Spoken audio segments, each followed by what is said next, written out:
शहीद स्मारक पर हुए गोलीकांड के जिम्मेदार ब्रिगेडियर सूर्यदेव सिंह ही हैं। इन्हीं के कहने पर गोली चलाई गई, जिसमें कई बेगुनाह लोग मारे गए। अब मैं अदालत के सामने कुछ ऐसे गवाह पेश करूंगा जो इस हादसे को साबित कर देंगे। सबसे पहले मेरे गवाह हैं municipal councillor mister M.K. Tiwari.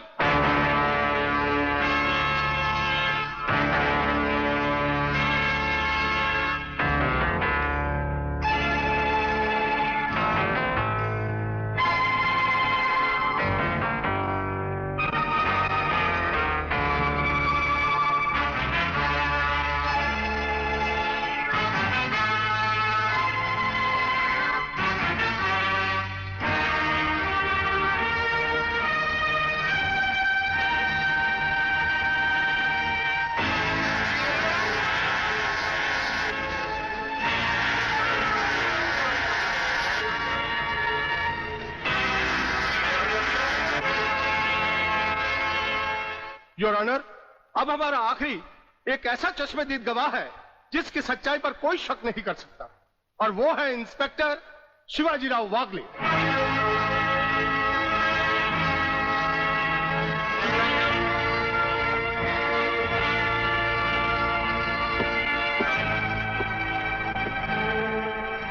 मैं गीता पर हाथ रखकर कसम खाता हूं, जो भी कहूंगा सच कहूंगा, सच के अलावा कुछ नहीं कहूंगा। जज साहब, शहीद स्मारक पर जो भी कुछ हुआ मेरी आंखों के सामने हुआ। मुझे इस बात का ताज्जुब है और अफसोस भी है कि ब्रिगेडियर सूर्यदेव सिंह जैसे जिम्मेदार और सुलझे हुए अफसर ने ऐसा कदम क्यों उठाया जिससे निर्दोष लोग मारे गए। इस हत्याकांड के जिम्मेदार ब्रिगेडियर सूर्यदेव सिंह ही हैं।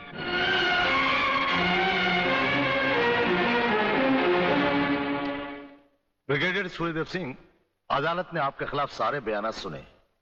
आप अपनी सफाई में कुछ कहना चाहेंगे या आपका कोई वकील है?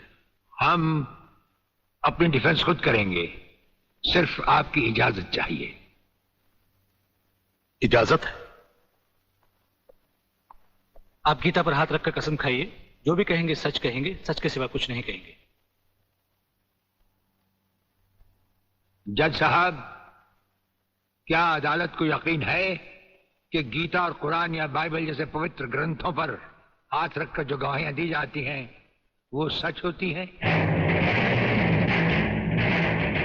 अगर इन कस्मों के बावजूद भी गवाह सच नहीं बोलता तो फिर अदालत में इन पवित्र ग्रंथों का अपमान किस लिए जज साहब?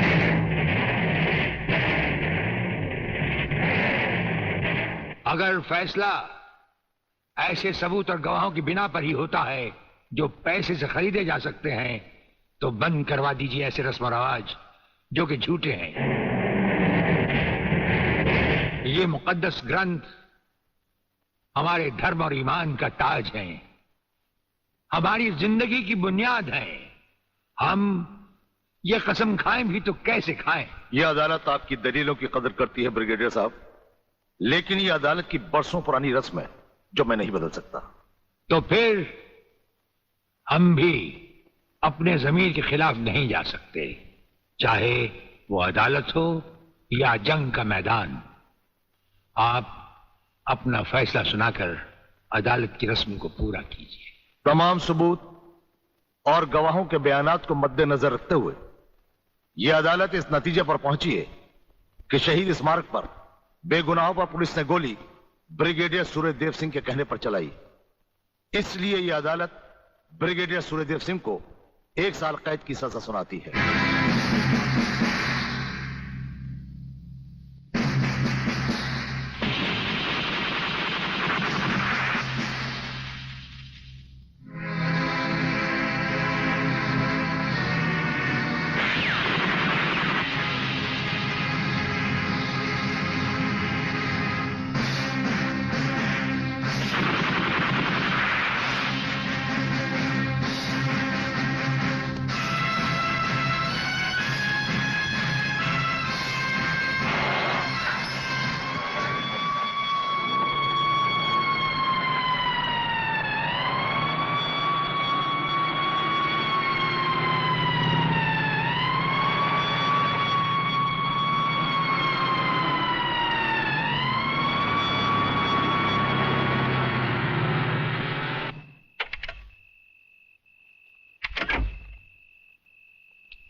हमारी मीटिंग का बंदोबस्त हो गया? Yes sir. सूर्यदेव सिंह को आप जेल के तहखाने में मिल सकते हैं। गवर्नमेंट डिसिप्लिनरी एक्शन का मामला है, इसलिए हमारे साथ हमारे सेक्रेटरी के अलावा और कोई नहीं जाएगा। Right sir. This way please.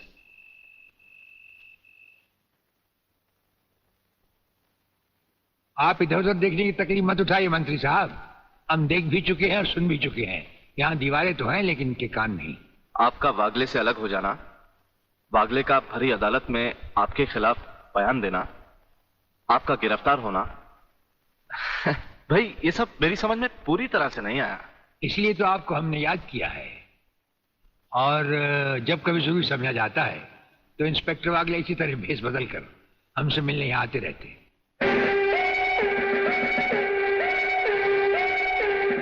Sir, brigadier साहब का हमसे अलग होना, जेल में आ जाना, इससे दुश्मन हमें कमजोर समझकर लापरवाह हो जाएंगे और उनकी इसी लापरवाही का फायदा उठाकर हम उनकी जड़ें आसानी से काट सकते हैं।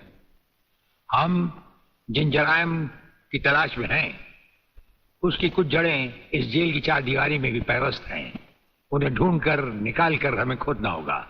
और मंत्री साहब, आपसे खास बात ये कहना थी कि हमारी गैर हाजिरी में इंस्पेक्टर वागले आपसे हॉटलाइन पर बातचीत किया करेंगे। ये जब कभी भी आपसे कहें, आप हमारे लिए रिहाई के ऑर्डर भिजवा दीजिएगा। ठीक है, आप जब चाहेंगे आपकी रिहाई के ऑर्डर्स भिजवा दिए जाएंगे। नमस्कार। Cheers!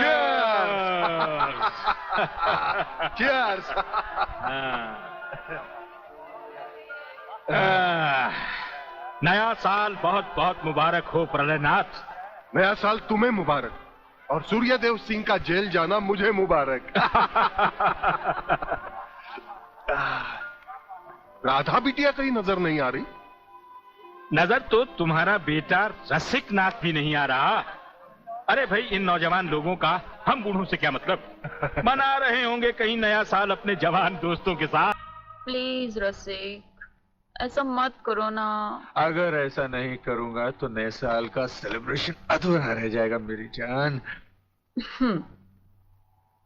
रसिक, तुम जानते हो मैं तुम्हारे बच्चे की माँ बनने वाली हूँ। माँ? यानी प्रेग्नेंट?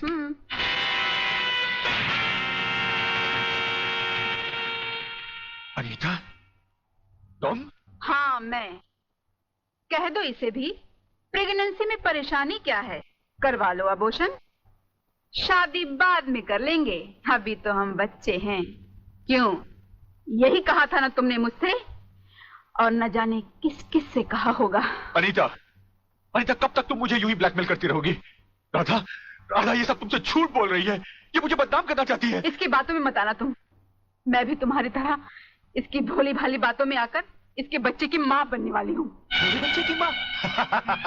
अरे ना जाने किस किस का पाप अपने पेट में पालकर तू मुझे उसका पाप बना रही है। रसिकनाथ, जिसका पाप मेरे पेट में है उसे पापी का अंत करने आई हूँ।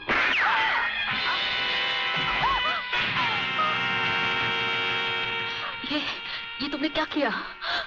रसिक, तुमने इसे मार डाला? तो और क्या करता? हजारों औरतें जबरदस्ती मेरे गले पड़ रही थी। आज मैंने तुम्हारी सही शक्ल देख ली है रसिकनाथ। अगर ये एक बाजारू औरत थी तो तुम भी एक बाजारू कुत्ते हो जो जगह जगह मुंह मारते फिरते हो। मैं आज तुम्हारा भांडा फोड़ कर रहूंगी।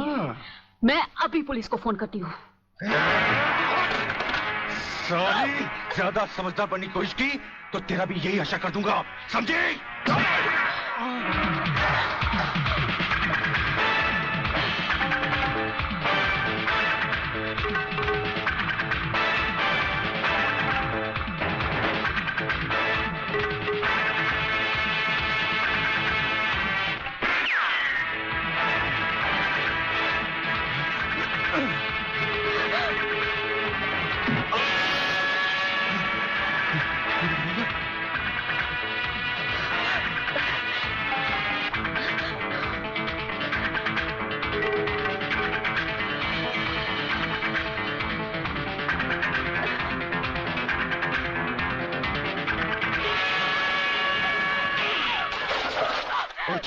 पुलिस को बताएगी,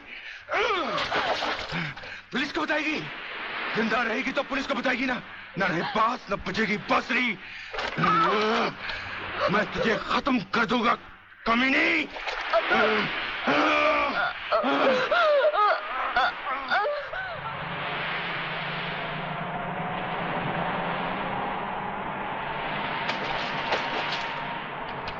तो पीने का मजा ही नहीं आता।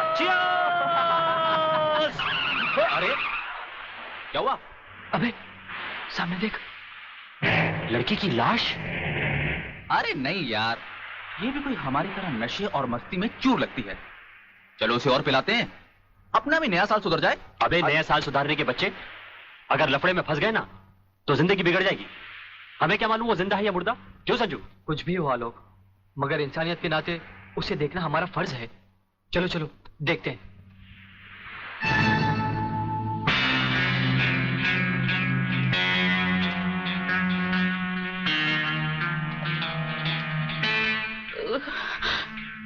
मुझे मत मारो प्लीज।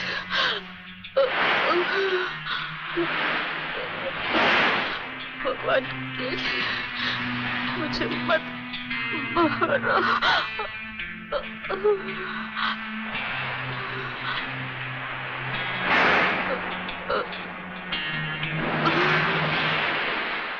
अरे ये तो फिर से बेहोश हो गई।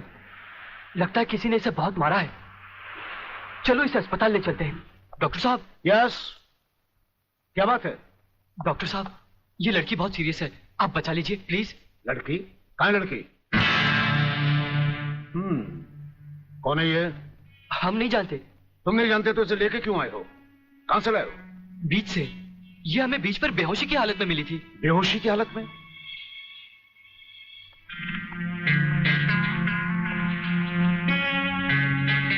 इसकी हालत तुम लोगों ने इसके साथ 31st नाइट बना के तो नहीं की है ना? हम लोगों ने? ये क्या कह रहे हैं डॉक्टर साहब? नहीं नहीं, हम लोगों ने ऐसा कुछ नहीं किया। देखा तुम लोगों ने? मैं तुम लोगों को पहले ही कह रहा था। मगर नहीं यार, चुप रह तू, डरता क्यों है? डॉक्टर साहब, ये वक्त इधर उधर की बातों का नहीं है। हम पर भरोसा कीजिए और जल्दी से इलाज कीजिए। बातों से समझदार मालूम होते और मुंह से शराब की बदबू भी आ रही है। लेकिन भाई मेरे ये मामला तो पुलिस का है। पुलिस? हाँ। मगर पुलिस क्यों डॉक्टर साहब? क्योंकि इस तरह के केसेस पुलिस में दर्ज करवाए जाते हैं। मैं इंस्पेक्टर को अभी बुलाता हूँ। इंस्पेक्टर नीचे बैठा है। डॉक्टर साहब, संजय।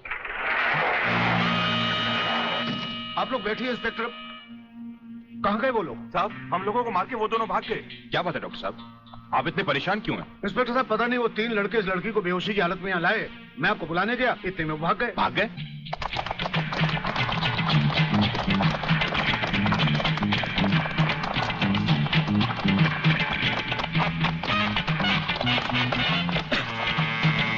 अरे जल्दी कर।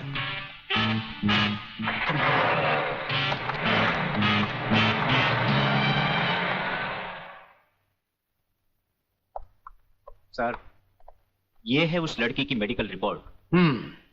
रेप केस है? नो सर, लड़की के पेट में 2 महीने का बच्चा है। लड़की को होश आया? No sir. उसका कुछ अता पता? अब तो उसके होश में आने के बाद ही पता लगेगा कि वो कौन है और उसके पेट में बच्चा किसका है। Uncle SEBI uncle. अरे अंकल सेबी अंकल। अरे बेटे, अंग्रेजी को मार गोली और हिंदी में समझा। क्या बात है? काकाश्री, पिताश्री मेरे परलोक सुधारने का प्रबंध कर रहे हैं। अरे तुम वो मेरी हत्या कर। तुम जैसी कमीना औलाद को मार डालना ही बेहतर होगा। देखता हूँ आज तुम्हें कौन बचाता है। प्रलयनाथ, तुम बीच में मत बोलो जीवनलाल। इस कमीने ने आज मेरी इज्जत मिट्टी में मिला दी है। मैं इसे जान से मारू। बात क्या है? क्या किया है इसने? ये बात तुम मुझसे पूछो तो अच्छा होगा। अच्छा अच्छा, रुक जाओ, शांति करो। बेटे रसिक, चलो उठो, बताओ क्या बात है? अंकल, अंकल मैं। हाँ हाँ बोलो, डरो मत। अंकल मैं एक लड़की से मोहब्बत करते हो, यही ना? हाँ। तुम भी कमाल करते हो प्रलयनाथ। बेटे की मोहब्बत बर्दाश्त नहीं कर पाए, उसे मारने पर तो लाए। अरे मोहब्बत करना तो आजकल के नौजवानों का फैशन है। बात यह नहीं है जीवनलाल, सच तो यह है कि इसकी मोहब्बत के चक्कर में वो लड़की इसके बच्चे की मां बनने वाली। ओहो, तो इसमें कौन सी नई बात है? करवा दो शादी। और अगर लड़की अपने बराबर की नहीं है तो करवा दो एबॉर्शन। मगर जीवनलाल बात यह अरे है। यार, ऐसे मामले में बात कुछ नहीं होती। सीधी सी बात है, अगर वो लड़की नहीं मानती तो पैसे वैसे देकर अपनी जान छुड़वा लो, और अगर फिर भी नहीं मानती तो तुम्हारे लिए किसी की जान लेना कौन सी नई बात है। प्रणयनाथ, तुम तो खामखा उस लड़की के लिए अपने बेटे की जान के पीछे पड़े हो। दरअसल बात यह है जीवनलाल कि वो लड़की तुम्हारी बेटी राधा है।